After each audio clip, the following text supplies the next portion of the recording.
Well, my friends, let me just tell you who my guest, my interview subject is, and then I'll tell you the real story. His name is Cary Harrison. And Cary Harrison is the award-winning host of public radio's smash Rethinking Heroes, Friday mornings in, of all places, Los Angeles. And Cary's received the best commentary from the Associated Press and was honored by the UN for his environmental and peace work, and as a Mayflower descendant, one of the originals, so to speak. We can't say go back, I guess, unless you're Native American. He is soon releasing the unhinged book, A MAGA History of the United States, which I think is going to be terrific. By the way, you are also known for your one-woman play called Elena Verdugo, We Hardly Knew Ye. Yes. And the McCutcheon sisters. Back to the salt mines. Anyway, my dear friend, thank you. A couple of things. I was calculating, we have known each other approximately 36 years, thereabouts, because I started in 88, kind of on weekends with WFLA in Tampa, and that's when we kind of we bonded, and you have been my brother ever since, my friend. Identical twin, by the way. Yes, fraternally speaking. Now, tell us let's just get into it. Los Angeles, what is happening? Give us your perspective, dear friend. Well, who would have ever thought that America's second largest city would catch fire? So for me, it's been, immolation or drowning. I'm either in Florida dealing back-to-back 4 or 5 category, 5 hurricanes, or in LA where you've got 4 simultaneous fires encircling this large city. It's the media capital of Earth, once again being viewed, but not for the swimming pools and movie stars. It's the fleeing movie stars from their fiery swimming pools. And to lose like a chunk, the Pacific Palisades, which would be equivalent to in anybody's town is maybe the rich area, but to have all of that completely gone, and then other areas. So the air quality, which has sucked even on a good Tuesday, is so bad right now that it just will melt the skin off your face. So imagine hundreds of thousands of things on fire. That includes houses, trees, fire hydrants, it turns out, can catch fire. Who knew? All of people's electronics, all of it going up in smoke and then stuck in a giant fishbowl, which is LA. It's a big sort of a bowl. And you're breathing this stuff 24/7. It never escapes. So the wound is much deeper than the potential flames coming at you. It's just the air you breathe. That is today's LA, still ongoing 6 days later. Is there anything suspicious about it as far as you're concerned? Anything that makes you say, well, all of it makes me say, there are satellite images that do show the 4 fires starting simultaneously, as fires often do without lightning or other things. How true is that? We don't know. That needs to be looked at by eyes way above my pay grade. We do know that a good amount of money is being spent right now on arsonists. Apparently, there is more than one. It's typical in LA where you have people that are just pissed off all the time about pretty much everything. It could have been a charcoal briquette in somebody's Weber grill falling out in the cinders, hit the eucalyptus or the chaparral trees. Boom, up it goes. Or it could be some a-hole smoking a meth pipe and tossing it in the bushes. But wait a minute. I know. Come on. Look, I'm not saying what causes fire. That's great for a barbecue, for a home. Somebody fell asleep in there. All I'm saying is that, please tell me this before we get to this. Let's assume here is the globe. And let's assume we have one of... Was that a serendipitous moment? Do you just happen to have one there? I just happen to have one. We are the world. We are the children. But assume that there's one of the myriad satellites flying about. And somebody would say, I want you to train this thing on this little postage stamp, not even at a corner of this area of California, LA. And if you see a wisp of anything, if your thermoreceptors notice any kind of weird conflagration pattern or anything, immediately we get on the phone, or maybe drones. Maybe all the rich people could have drones flying. And then all of a sudden they take one of these tankers or one of these things that drops sand, water, retardant, I don't know if you can still say that, on the area before it gets to the point. Because here's the thing: if I were to be, if we were to be in the driest area of whatever it is, we had a blowtorch or something, we started it, and we step back, how long would it be before Encino gets it? I mean, it's like, or it take an hour.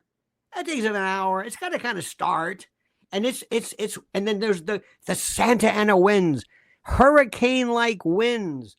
Interestingly Without the enough. water. Huh? Without the water, the Yes. benefit of moisture. But I don't want to get into that, because what do I know? And I'm also wondering about, perhaps there's all kinds of interesting geoengineering patterns, which I know nothing. There is so much. And I also wanted, before we get to the specifics of this, I was reading about your fair city, and there's this wonderful program. They wanted to turn, it's called Smart LA 28, which from around 2020, your mayor then, Garcetti, was planning on this. Then that's of course Agenda 21, Agenda 2030, the C40 Cities Initiative, UN and globalist goals of restructuring cities to address, quote, manufactured climate change, in my book. Then to have all of these programs to make, that they've always wanted to make LA and the area bikeable and walkable, 2 to 3 story little dense little areas above, all this great digital trolleys. Well, we couldn't do that before because, hey, nobody wanted to move. Nobody's like, that's great, someplace else. No, Bel Air. No, Redondo Beach, Zuma Beach. No, we want that. Couldn't do that. Well, now, Cary, all of a sudden, lo and behold, can I say fire sale? Can I say all of a sudden they're going to start from scratch in the very area that was targeted by some of these for transformation into these cities of the future? I'm just saying. Coincidence? Maybe. Well, it's very interesting you say that, Lionel, because you're right on the pulse of things that seem to be unfolding and obvious to many. Rick Caruso, who's the developer of the city in the Pacific Palisades, which is this formerly very exclusive area. The only part that seems to be untouched is what's called Caruso City, which is the downtown shopping area, somehow completely untouched. For him, much like Dick Cheney after Hurricane Katrina, got a no-bid contract for Halliburton to rebuild much of the Gulf Coast with beautiful hotels and lots of really taking a rundown, many miles of crap and turning it into swanky, which it is today. This guy will also have first dibs in rebuilding one of the most expensive cities. And he's talked about it. And so that's a little embarrassing if you're not in LA. If you're in LA, it's just called a normal day. Like, instead of asking your name, it's, what do you do? So it's kind of vulgar, but this is exactly what's happening. So we're going to see a lot of rebuilding and reconstruction based on that. I don't know. Going back to a famous movie that a lot of people have seen, Chinatown, with, we all remember Chinatown. Chinatown was interesting because it was based on the LA of the 1920s, which had the finest public transportation on the planet. Trolleys going down every street. You could take a light rail from downtown LA to the ocean in 20 minutes for a nickel. The entire city was wired. Rails are still there. They're all under the tarmac, trying to be re-exposed. So this crap that it cannot be done. No one wants to move. They all want to move. Trust me. In the 1950s and 60s and late 40s, before the Vietnam War, and what was the Vietnam War all about? As we all know, rubber and tin, not commies. America's rubber, 4 rubber tires for every metallic automobile. Firestone came from Vietnam. And so we needed a lot more rubber to be able to create suburbia. So the car industries paid off the city council. May I say, in my life, sir, I have heard Vietnam attributed to a lot of things, but rubber and tin might be the first time I've ever heard that. And it was the first time I'd heard it too from a State Department individual who had worked for the Reagan administration. Mm-hmm. And if you want to get great history, hang out on cruise ships with Mildred, because the speakers that they bring on there are retired State Department guys, and they can't wait to do the tell-all with a live audience. And I did a one-on-one with this guy and really kind of pushed him to reveal what he knew. Again, this is his part, but it was all about the money, the profit, who's paying for it. My friend Gerald Salenti one time said, what do you think would have been the chances of our invading Iraq if their main export was broccoli? The point is, which is a very good point. Just a little background.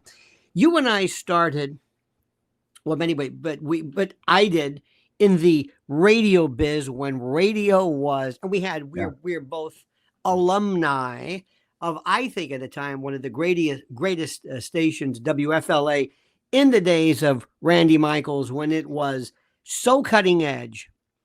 You did a show called FLA Lounge, which nobody understood. It was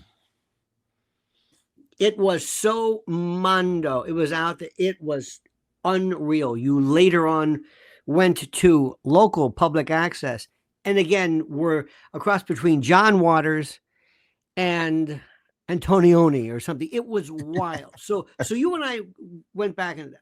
We remember when talk radio and radio really was cutting edge, obviously before internet, social media, where we had almost a duty.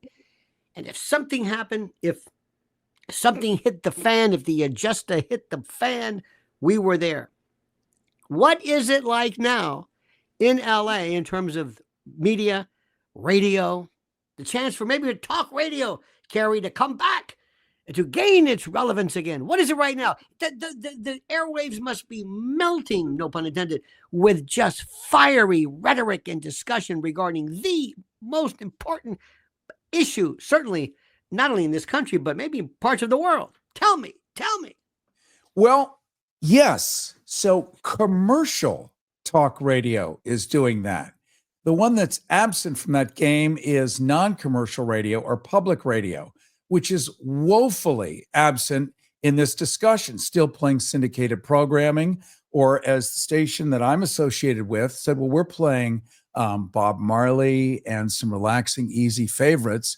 I said, what? Everyone is dying. You've got 14 million people on the freeways fleeing for their lives, and you're playing relaxing, easy. Yes, it's soothing. Even people at the very station that is playing the relaxing music, they're fleeing.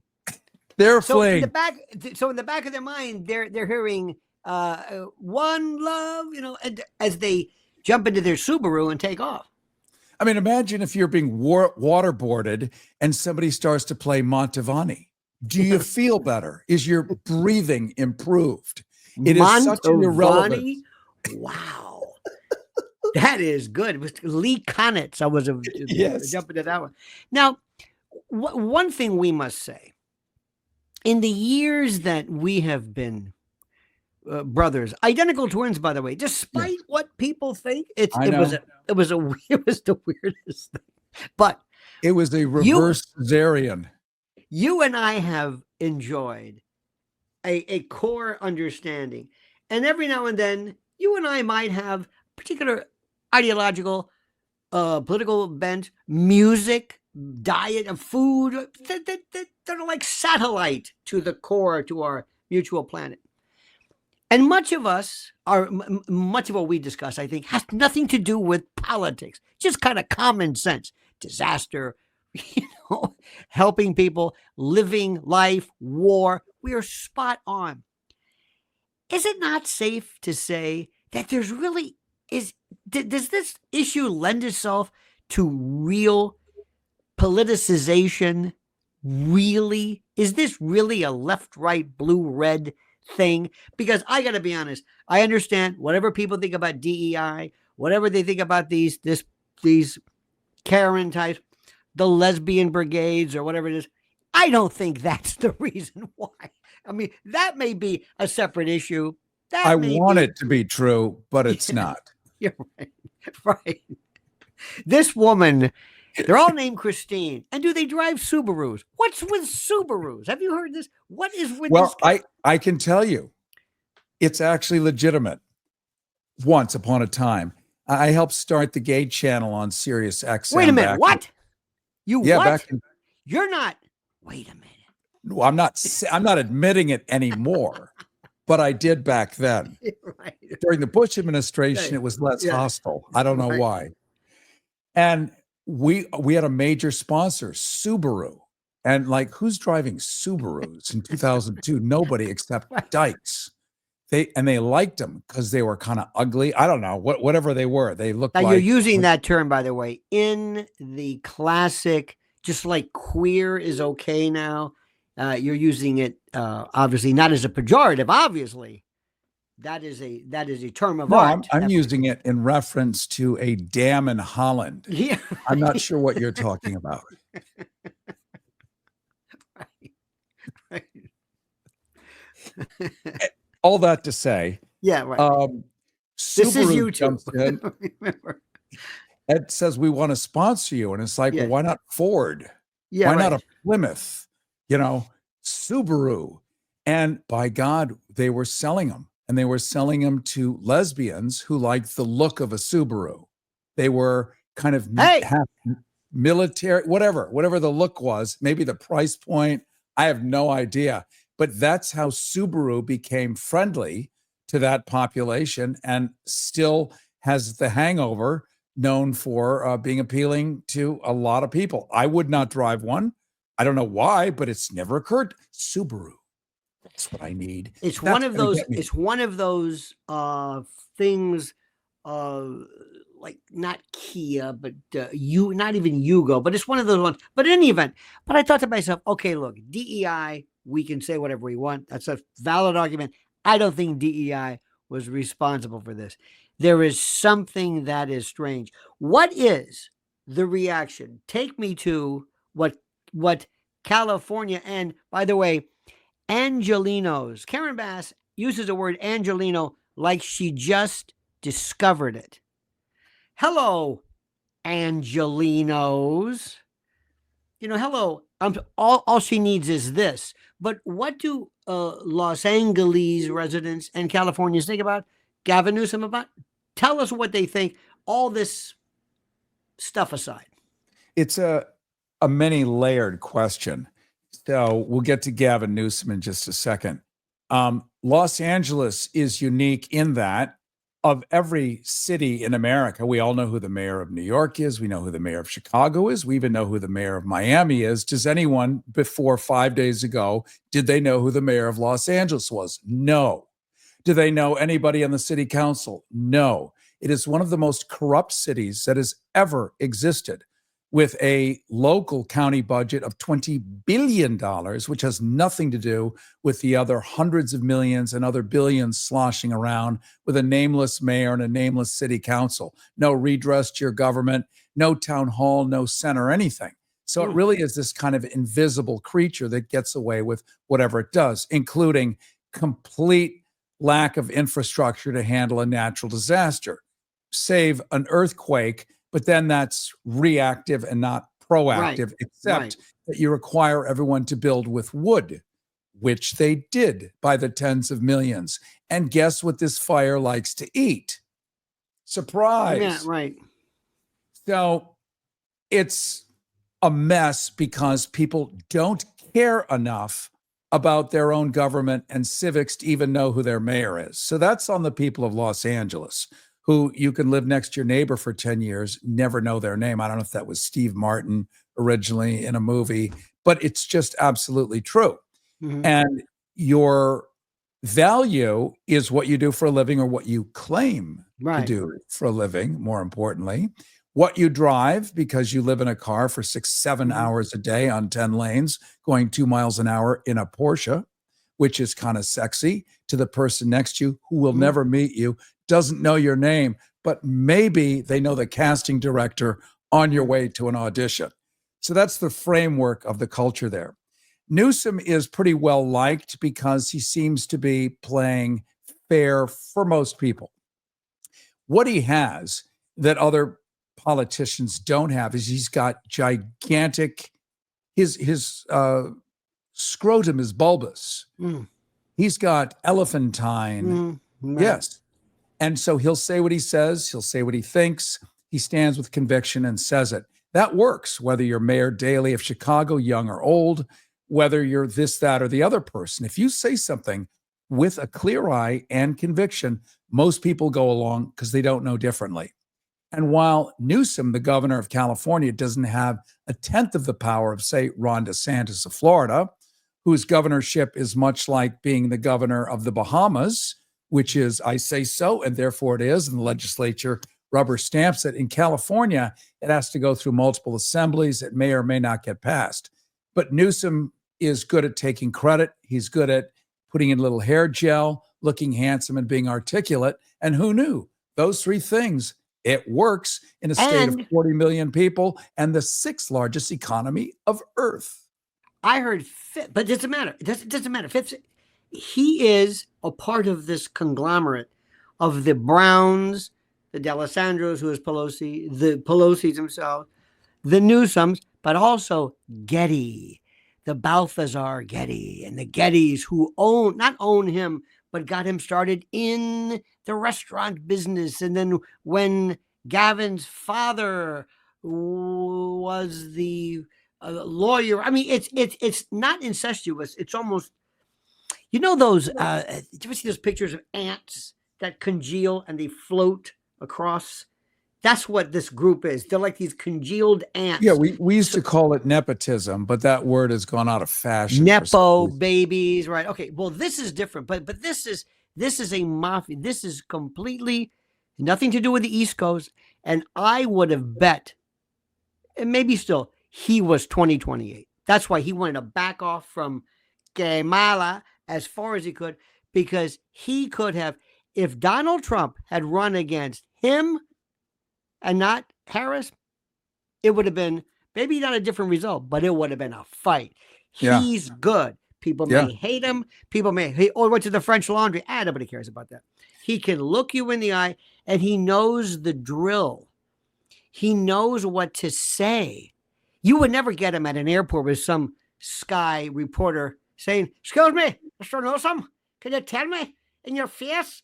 He would have said, "I'll tell you exactly what I'm going to do. I'm going to come back. We're going to help these people because we're going to build back."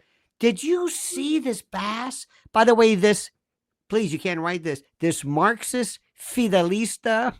I mean, she has all of these, you know, she's part of these, I say she's a Marxist per se, but she has all of the padding and the curriculum vitae of the classic prototypical lefty Fox News target. And she's standing there saying nothing as she's, and then you bring out this battalion of sapphic warriors with this one dimwit, this Dunsky,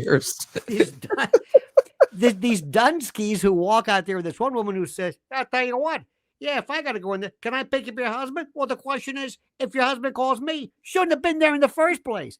Now, that's the spirit I want, blaming the victim. You know, as this Bronco Nagurski sitting there, you know, with a bad haircut, looks at me and she's based. Anyway, so that aside, this is going to change a lot of stuff. Next question. Will the Olympics in 28 go through? Because that's what they want. Yes. And it will be a new and improved Los Angeles, by the way. There'll be a choo-choo train that'll go all the way from the airport to fill in the blank. Something that conspicuously missing for 80 years has been any possible way to get to the airport in fewer than 3 hours in America's second largest city.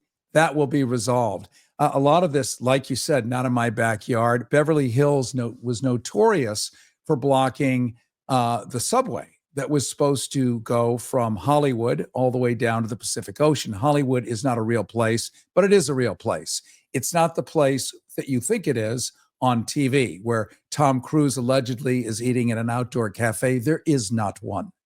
And you would not ever want to eat outdoors in Hollywood because you will lose your wallet in less than 10 seconds or be stabbed.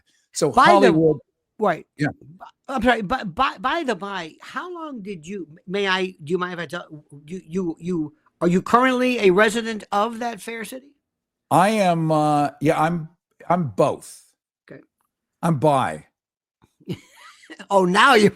What? Now I'll say it. You're a Subaru. I'm hedging it. I'm hedging it. You see. And you used to be quadrisexual. You'll do anything for a quarter. But then I was trisexual, where I'd try anything. Right, exactly. Now, the crime, the area, people, the most beautiful city that people have always said, used to say, almost reflexively, in a kind of a patellar reflex, was San Francisco. San Francisco. They said, we're seeing things right now. It's not dystopian. I don't know what it is. Philadelphia might be closer. They have a place called Kensington, which is kind of their little enclave of this. I don't know what happened to that. But what happened to LA? What is it like? Is the crime as bad as they say? The homelessness, the human detritus, the flotsam and jetsam of humanity, as is portrayed?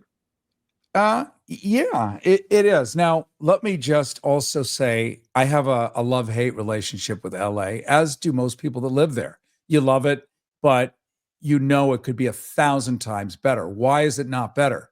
Because the sitting government chooses not to make it better. If you had a plebiscite where the entire city votes, thumbs up, thumbs down, clean water, clean air, good schools, light rail everywhere, don't have to drive 9 hours to go 3 blocks, yes or no, it's yes. But the fact is that never happens. And so the reason you have the largest amount of homeless people per capita in the world, we're not talking about climate displacement or something like Syria, where all of that began. We're talking purposeful. In other words, you have 140,000 homeless people, 25% of which are veterans. Yes, these are people that came back from fighting. They're trained killers. They are forced to live on the street, and they're desperate, and you don't do anything for them. Why? Because you're going to have to divert some of that money. And so you end up with Skid Row. One of the original Skid Rows is in LA. I think the first one was in Portland, and the one here. But this is mental illness too. It's not. Mental illness. It's mental illness. There used to be an era, and you'll remember when we were kids, they were, I don't know if you can call them this anymore. Well, they don't exist. You can. Insane asylums. Yes. They used. That's how we met initially.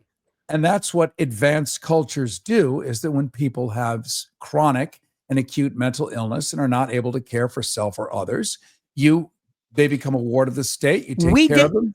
It's funny you say that. We did this. We had here in New York this famous Bellevue, Creedmoor, where they would take people who were a threat to themselves or others. In Florida, I think they still call it the Baker Act.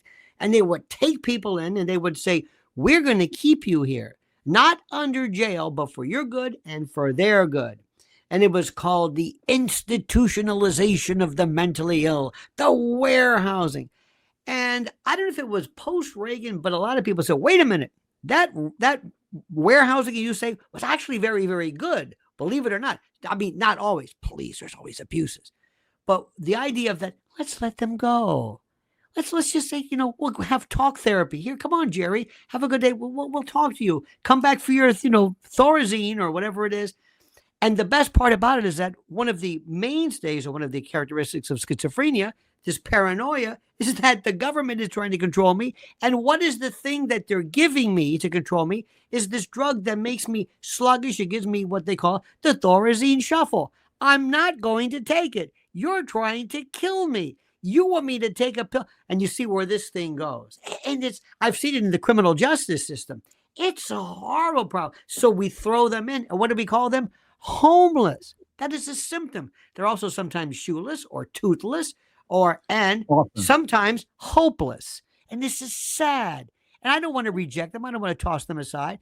But this is not a housing issue. Sometimes it is, but it's more complicated than that. if I may dip a big toe or maybe just a small toe in the Is puddle that of the pollux or the conspiratorium here, hallux? I always get those confused. the hallux rigidus, which it is today. Mhm. So back in the Reagan era, one of the new tricks that hadn't been done before, it was always considered vulgar to bring religion into politics. Not to mention that it's just an established spirit of our Constitution that we keep these things separate.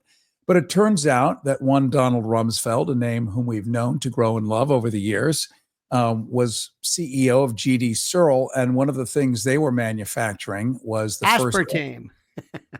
Yes, Right. that too. Yes. There's a whole show right there. We'll do that one later. Yes, Yeah, we'll yes. do that one later. But this was the first antidepressant that could be publicly distributed. And there was a trade-off.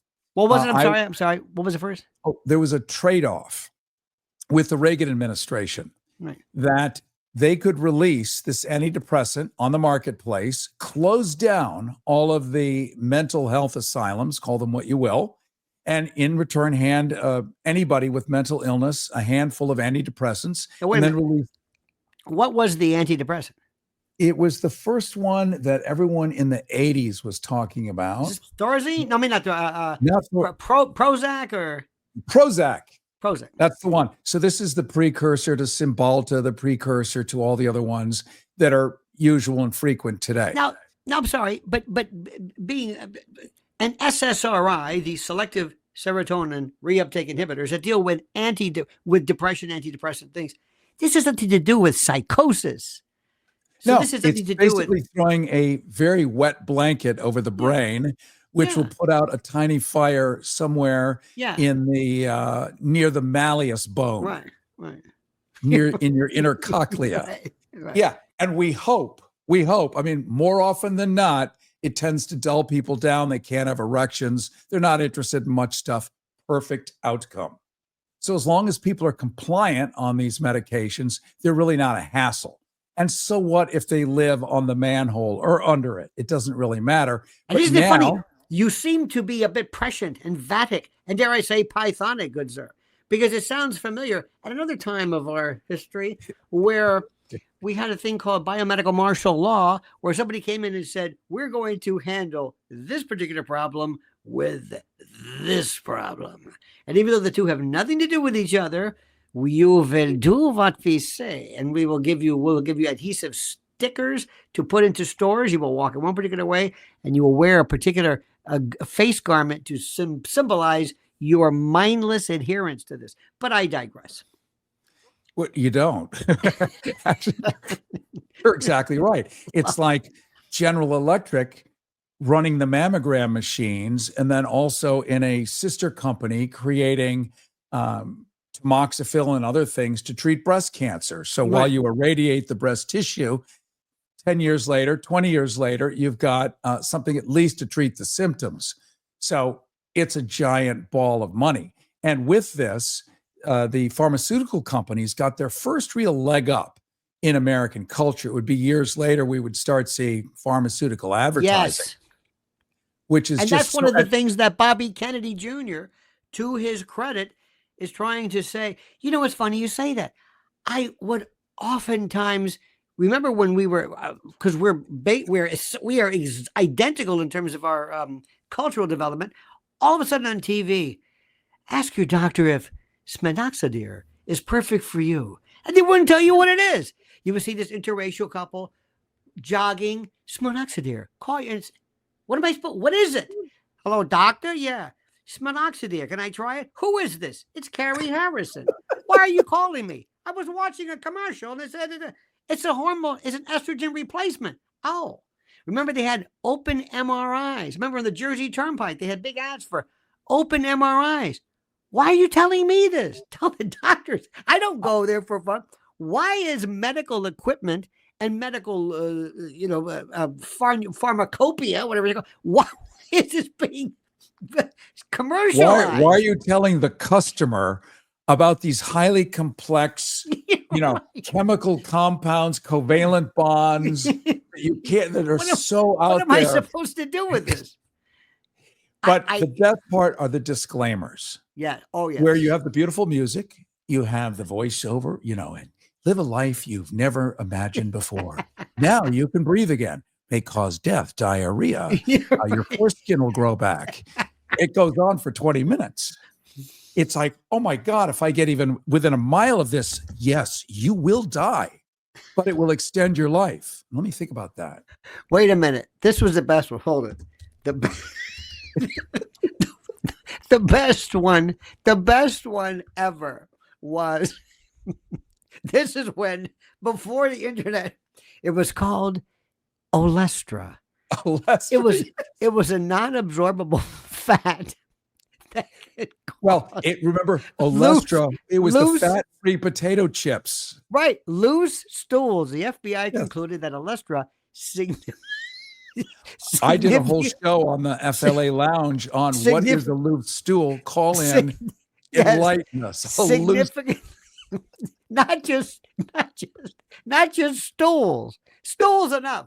But all of a sudden, hello, I'm Cary Harrison. For years, I've tried to find a support group to help me with my friends. It's not funny. Remember National Lampoon years ago, terminal flatulence, TF. It's nothing to sniff at. What are the signs of TF? Remember that? One was unaccountable pet deaths, burned foliage, and but unaccountable planes falling from the sky. They would have cleaning a lady picture. quits. They would have a picture of a stall with the Fumes. the porcelain shattered, like they put a C4 grenade. Then they had this one kid.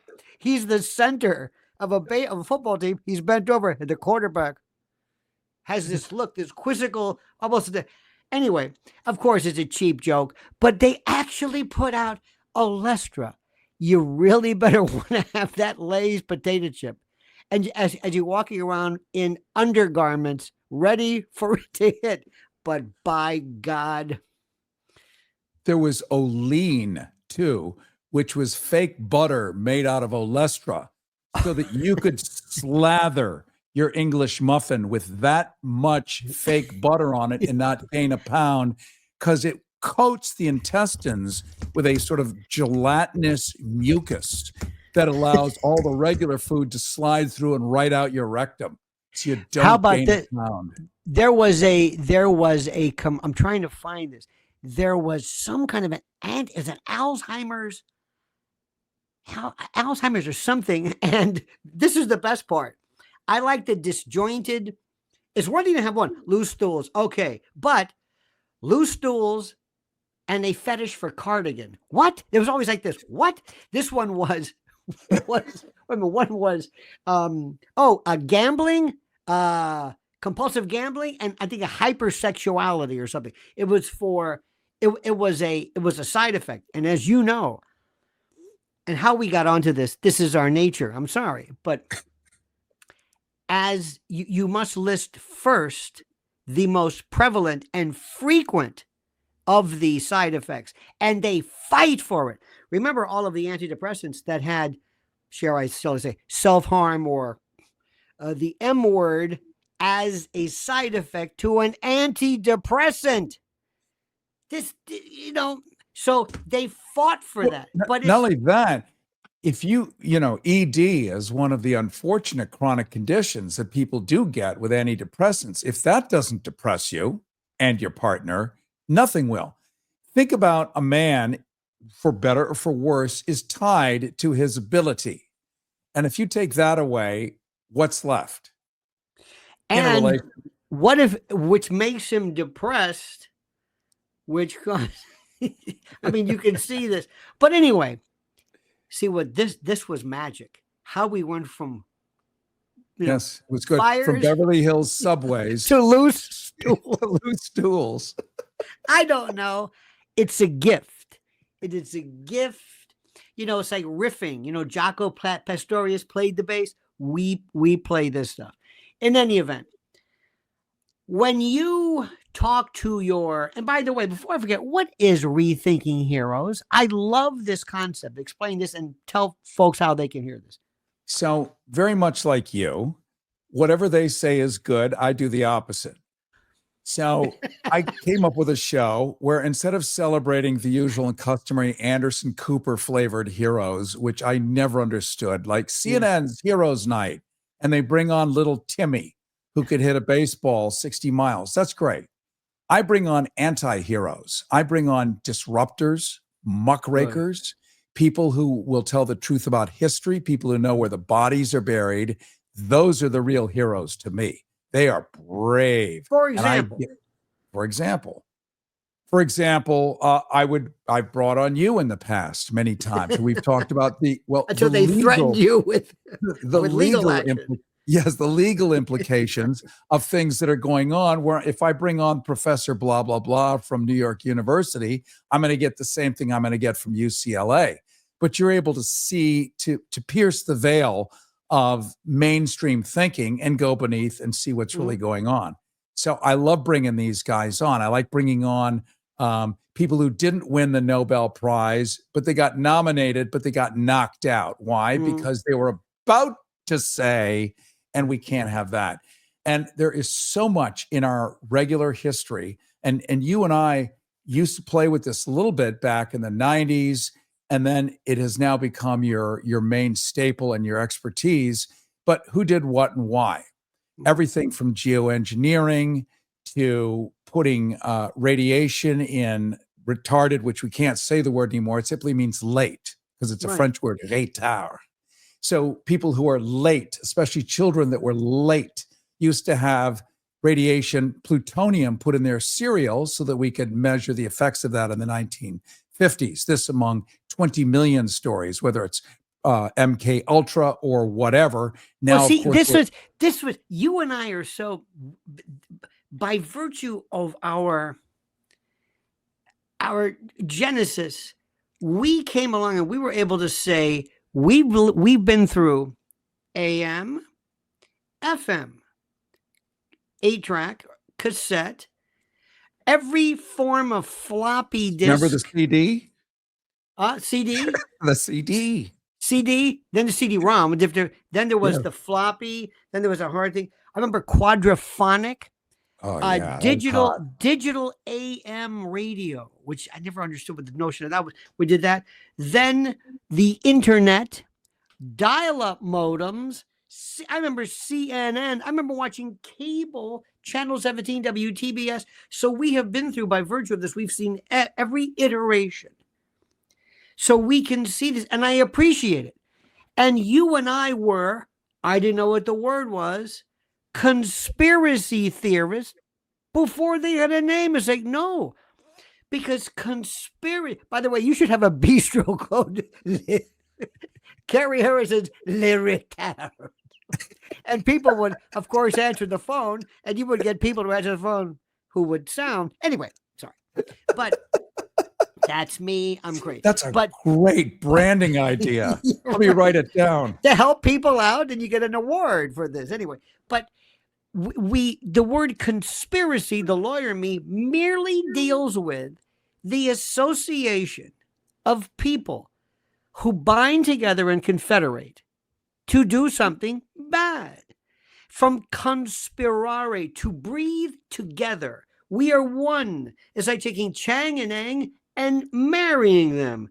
And it merely details the arrangement, not the idea. You normally can't conspire to do charity, but it's just, if you're by yourself, you can't conspire. That was it. That transmogrified into crazy. That's a conspiracy theory. No, it's just one person. Or if the government was lying, it was a conspiracy theory. When you and I first started out, we didn't know what that word meant.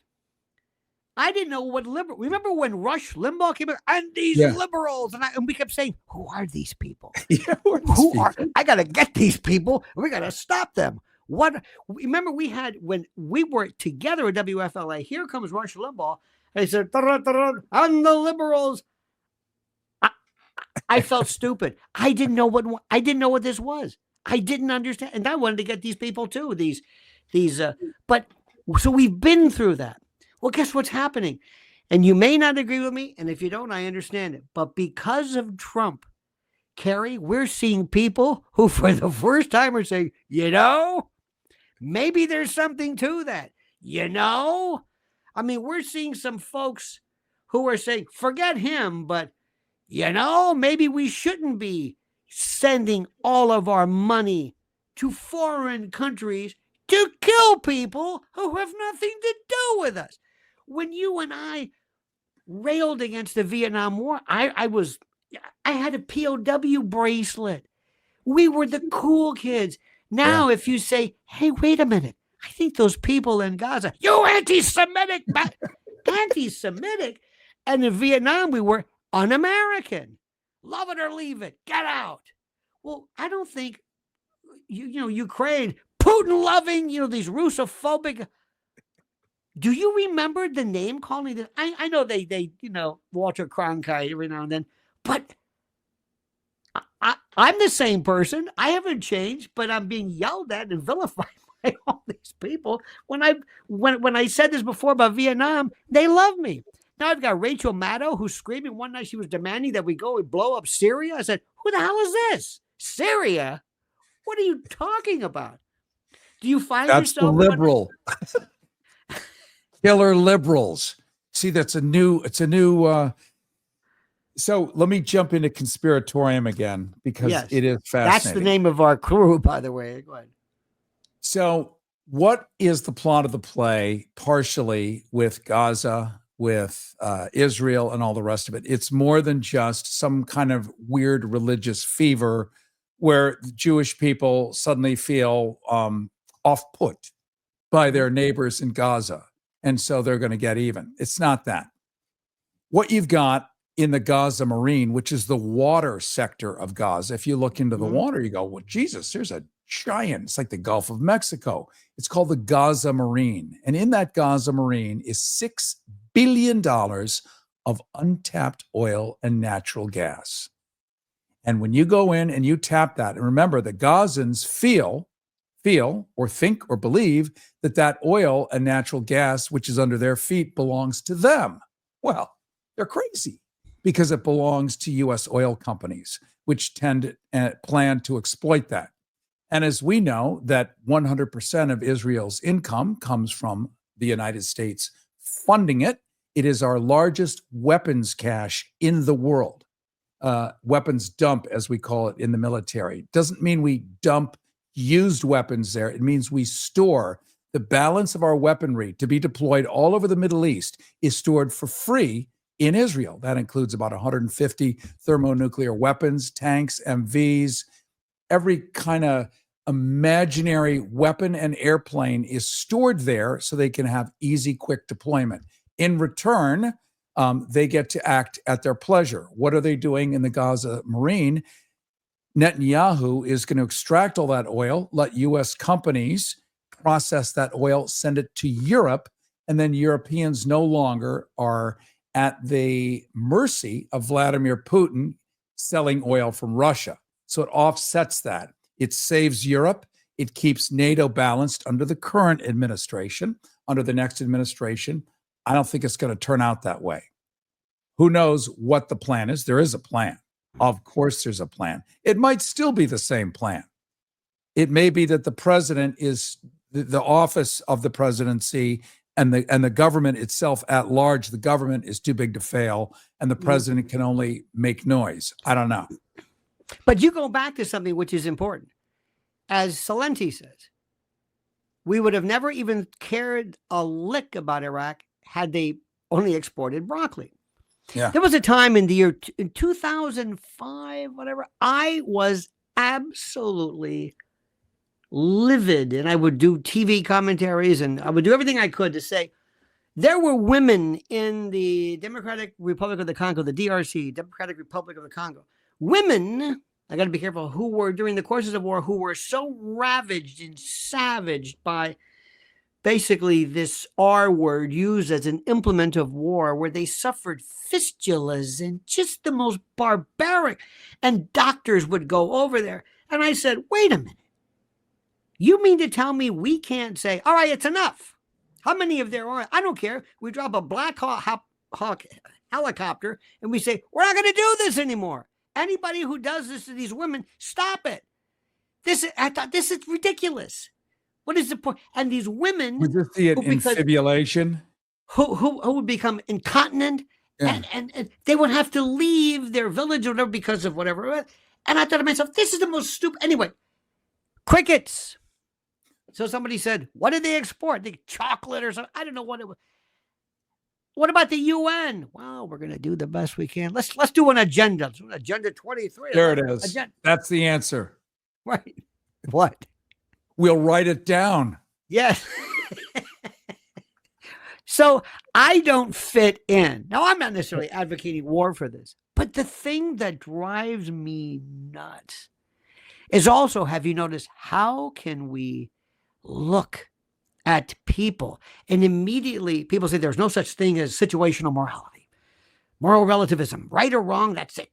Human life, we must celebrate life. Life is the most important to life, and you got to put an abortion to life, and every human life, and the child's life. And you see these dolls, you mentioned Gaza or whatever, they look like rag dolls dragged through dust, stacked.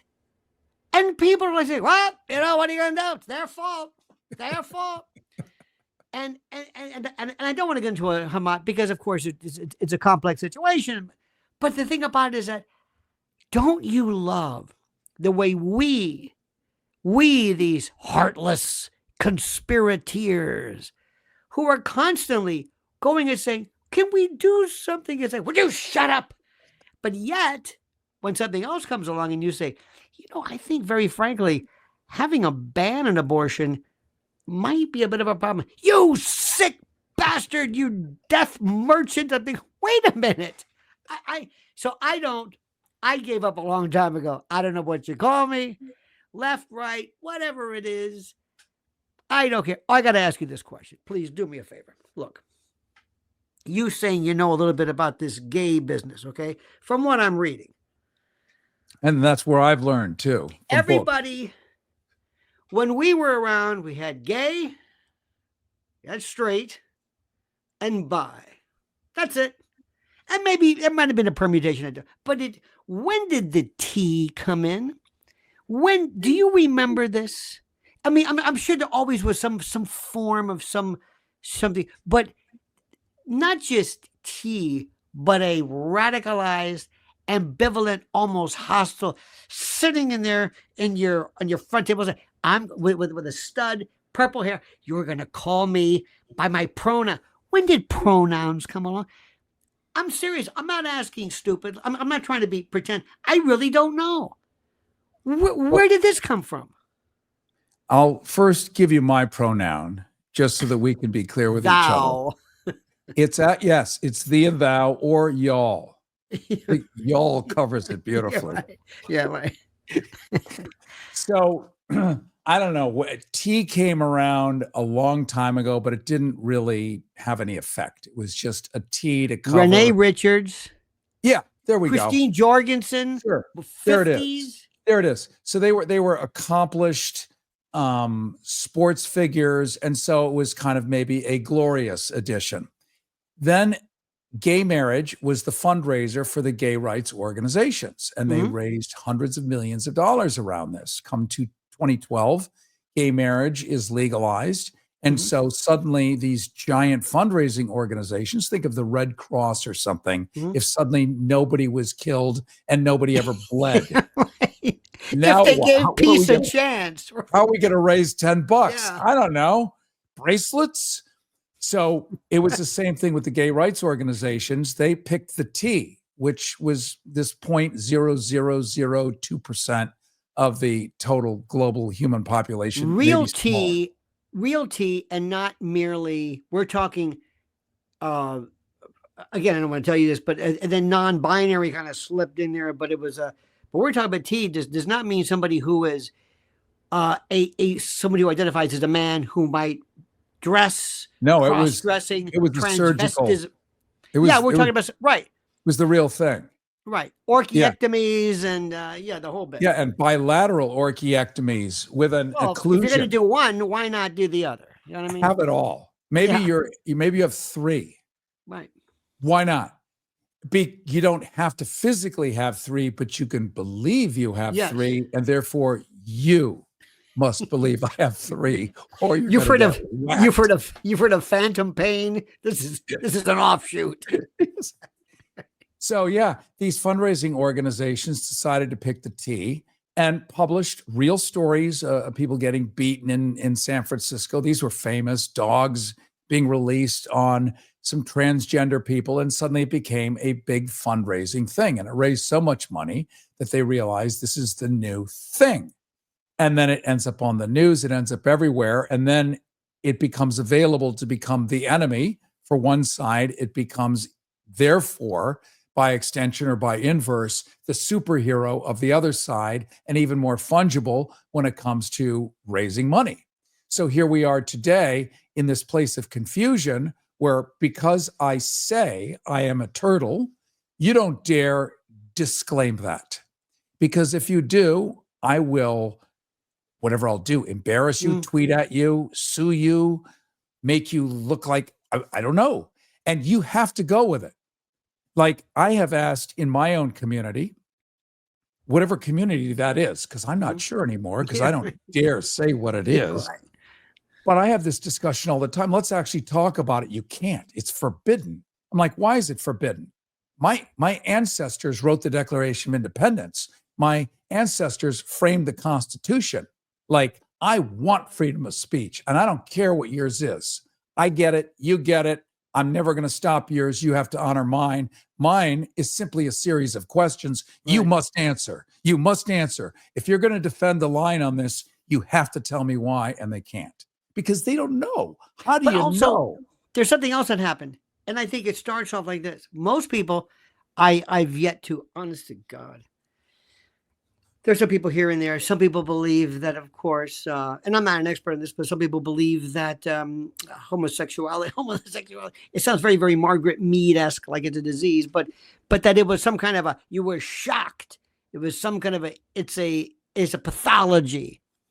You had a strong mother and a weak father, or your mother was frightened during your pregnancy or something. They always make it, it's like, what causes that? Okay, fine. You get those people. Then you get others who said, maybe we can change somebody back. Maybe conversion therapy, which presupposes the fact that maybe you could turn somebody who is straight being gay. It's got to work both ways. That's the point. Which doesn't work that way. That it's some kind of choice. And if it were a choice, and there was a man with a hot ass, why wouldn't you just choose to go off and do that? Because you can't. It doesn't work. You can have 100 super ripped, hot, gay, naked men in a shower with you, and nothing happens. Or the same way, you could have a gay guy with 100 of the hottest chicks begging him, offering in every possible way they could. Nothing happens. It's a biological phenomenon. 10% of the animal kingdom is this way. It is nature's plan for one reason or another. But it's also, but we can argue that it's also, by the way, interestingly enough, isn't it funny that this thing that you've said, in some respects, and I can't speak for the Subaru faction of this, but in some particular instances, nature or whatever have given some men the most incredible talent and the most incredible ability to deal and to identify and to communicate with women, which is the most important. If you could switch the two. But here is where most of us say, all right, fine. Children is another story. When you tell a little kid who doesn't know what their favorite color is, who doesn't understand anything, when you try to introduce it, that doesn't mean if somebody has questions and you maybe figure it out. But when you say, all right, class, today put your books away, we have a new subject matter. That's when I draw the line. Same thing would be for you to discuss heterosexual sex. Children do not understand this. Let me give you a quick story. I heard this, there was a teacher one time who said, teacher had a student, little boy or little girl, who had diabetes 1. And sometimes a child would have to go to the restroom for whatever reason. So the teacher said, I'm going to take care of this. He goes, now class, little Cary here may get up during the course of the day and go to the bathroom. And the reason why I don't think Cary's acting up or is misbehaving, but Cary has something called diabetes. And because of diabetes, Cary has to sometimes go to the restroom. So if you see Cary go, Don't worry about it. We understand. Cary will be back. And the teacher said, I have handled this so well. I should get a prize for what I did. That was one of the best explanations until the next morning when the principal called up and said, what the hell did you tell these kids? He says, what are you talking about? He says, I got 10 parents saying that their kids say they've got diabetes. Now, the point is a child cannot understand these. So when you say, do you ever feel like a girl? Billy D. Williams, Mr. Colt 45, Mr. Lando Calrissian, or the biggest stud of the. They asked him one time and he misunderstood and said that as an actor, the next day they said, Billy D. Williams comes out as a woman. He goes, what? Even he didn't understand it. So that's my gripe. And you can do whatever you want to do. Kids, schools, public or otherwise, keep politics out of it. Don't talk about sex. That's for parents, schools, whatever. Not when they're of a certain age. Teach them this thing called math and reading. Am I right or wrong? I couldn't agree more. I couldn't agree more. I have a gay friend who is outraged. I do. I have one who's outraged that there's some drag queen was somewhere reading a book, teaching kids to read. It may have happened once, maybe twice. It is not a chronic condition, but politically, just like the tea, we've turned it into they're everywhere and they're taking over. They're not. One might flood into a bathroom somewhere in the US. It ends up in the newspapers, on TV. We think this is a chronic problem. It's not. It's just not, but it is pretty entertaining. So when Tim Walz, and I don't know how Tampon Tim got it, but when somebody came along and said, listen, we want to put tampon dispensers in boys' rooms. Now, I have a question for you. Yeah. Because you would know this. I would know this, yes. Where did they put the tampon? What did he do with this? I'm just curious. You don't have to answer it. Kind of rhetorical. So let it go. I'm sure it was probably put in a boy's room somewhere, which of course confuses everyone and causes reasonable outrage. I can't tell you what a boy would want to do with a tampon. Let me ask you a question. Be honest with me. One of the smartest people I've ever known. Tell me, even at your new bistro, Le Retard, but have you ever gone to one of these men, female bathrooms, and there's a design, something graphic, and you've said from you look, is that a dress? Like one time it said at a seafood place, it said gulls and buoys. I thought, okay, wait a minute, is that a male gull? I'm working into it, but sometimes I've looked at these like the Challenger, or what is it? Those remember the Carl Sagan? They would send that CD with this naked man and a star. And look, I looked at this. I'm wondering, what is this? So if I'm having at the age of 66, I'm looking at this diagram, wondering, I think this is the one. Imagine being 8, and somebody's explaining to you the subtleties of masculinity versus, androgyny versus pronouns. I just say, you know what? Save it. Another place. Very, very simple. Teach people how to survive, because my friend, we are not going to survive in the 21st century when you've got Europe and you've got China and you've got super students, and we've got people here like in New York City with Bill de Blasio trying to close down Stuyvesant High School and Bronx School of Science because there's too many Asians. What? Which is reverse. I don't know if that's DEI. I'm not really sure. We are becoming this idiocracy. I know we're getting way off. One of the best movies ever made, and it ought to be mandatory viewing in schools. Well, to wrap this up, dear friend, it's been an hour. Give us your final view.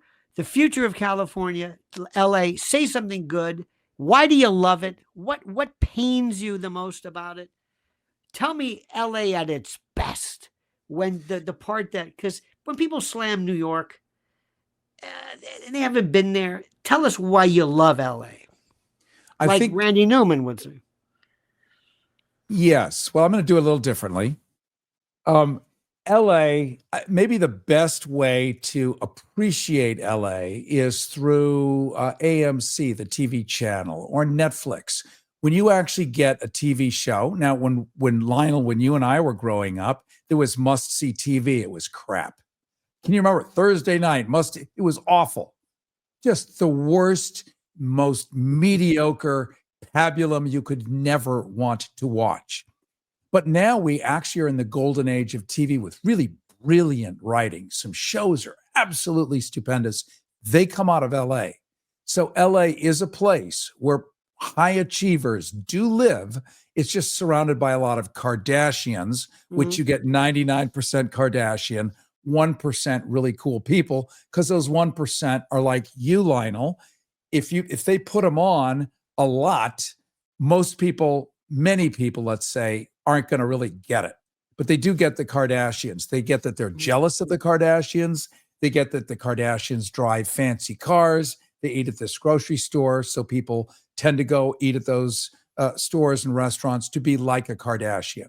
So they're just courtiers. But LA is filled with a lot of brilliant people. They go there to achieve their dream, which is to become a writer, not in the old sense of being Jonathan Swift or L. Frank Baum, but being a TV writer, which is today's world of literature, isn't it? So it's filled with a lot of great people. It's also filled with the fallout of a lot of those great people. So it gets about 650,000 people a year coming in to realize their dream. People suddenly have to buy a car. They've never had to own a car before. It's very expensive. Now they have to get car insurance. They have to pay first and last month's rent. The rents are almost New York level. So 5,000-6,000 a month, this, that, and the other. And after about 6 months, they run out of money, but they can't afford to move back. A lot of them end up homeless. They end up 4 people in an apartment. These are the stories you hear about LA, along with the legacy of the air pollution, along with the lack, you can't drive anywhere, shootings, road rage, blah, blah, blah. But there is a giant universe of really high functioning, cool, smart, funny people. It's true. There is no irony in LA. That's on the East Coast. But apart from that, there really is good humor. National Lampoon, born there.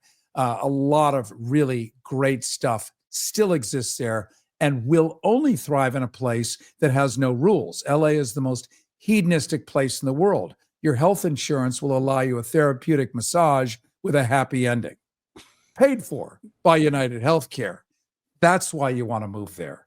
It's Hollywood, baby. So it's a cool place.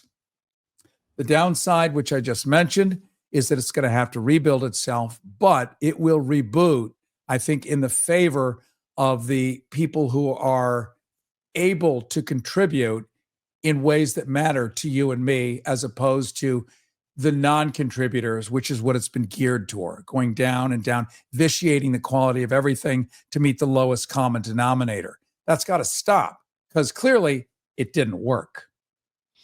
They also do you find that there is there's a couple of phenomena that I believe in.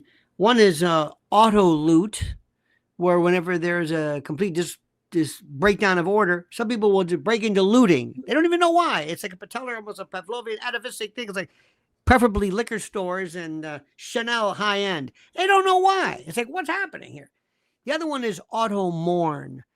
And that's where people, because of this thing called social media, which we did not have, we had no idea what this thing was, where people have to go out and say, Frank Baum died years ago. You think you're feeling the loss? Oh, no. No words. I'm crushed. And of course, the words that we use today are literally for everything. Literally is like, my eyes literally bugged out of my, and bro. And we used to be amazing and awesome, whatever. But there's this thing of, I can't speak. This is whoever died. Elena Verdugo, who played Consuela on Marcus Welby. I can't move. I'm paralyzed because here's a picture of me with Elena Verdugo. I actually met her, and here's a picture of me with Carl Reiner. See, I knew him. I'm somebody. I touched this once alive man. But now the new one is grief porn, where And I'm sorry, some people who have nothing to do with it are online directing the attention because of this solipsistic, narcissistic, focused, look at me, I will do whatever, if it's happy, if it's anything. So you have people the people with the worst tragedies you don't hear from, but then there's this manufactured, funereal, hyper lugubrious, insincere pap that makes me sick. It's like by virtue of social media, which completely ruined the spectrum of normal reaction. We don't even know. We're like this kid in the old days when we had Asperger's, who would go to movies and watch and see, this is what interest looks like. This is what happy looks like. We've lost real feeling. And it's horrible. I can't imagine. And being a kid and you're in this literal, hellscape, this dystopian, it's Dresden, it's Nagasaki. From a couple of torches, from a couple of fireworks. Come on, man. I'm still hard that you said hyper lugubrious. I only hear it 40 times a day. So this is amazing. Yeah, really, being a kid growing up in a surreal world where everything you say could be misinterpreted and you could be punished, where what your senses evaluate, your senses are wrong. You may not challenge your senses. I mean, think about that. Because I claim or say A is actually B, an apple is a pear, up is down. I mean, this is Orwell, isn't it? Or is peace, up is down, black right, is exactly, white. exactly. It is something. And the thing about it is that whenever you see this, I find myself, I lose folks very quickly because Fox News and CNN, they just want to show the pictures. Yeah. Show the pictures. I've seen the pictures. Look, I would do this. My wife and I were here on 9/11, and we saw it and lived through it. And so what we saw had nothing to do with what the media reported. In any event, an hour and 12 minutes. And we have good. I want you to write down and diagram from Olestra to tin and rubber as a casus belli, so to speak, in Vietnam, to name it. It's the most incredible weaving tapestry of seemingly disconnected, psychotic, awful, or connective tissue. Because it is. It's awfully awful. Cary Harrison, And that's again, 2 ways. Awfully awful. Yeah, right, indeed. Now, again, the award-winning host of public radio's Rethinking Heroes. How can we hear this around the world? Well, same way that you do it on Fridays at 9 a.m. Pacific, which would be noon Eastern. I live stream on my YouTube channel, which is Cary Harrison on YouTube. Same thing on Twitter, formerly known as X, or the other way around. Yes. I'm going to put X. that. I'm going to put a link to that. Indeed. Yeah. Instagram, whatever, the whole soup, cat, and pizzas, anything with a chip and a signal. Just Cary Harrison for pretty much any platform. And I need to have you back on again and talk about the future as we see it, as we rethink your heroism of being brave and cool and doing what you do for people who would not have access. Right. But we have done, we did this, by the way, you did. We didn't know it was cool. I cannot speak for me. I didn't think it was, I just thought the people that I thought were interesting, like Mel Brooks and others in National Lampoon and Carlin, and we just kind of, that was pretty much presumed.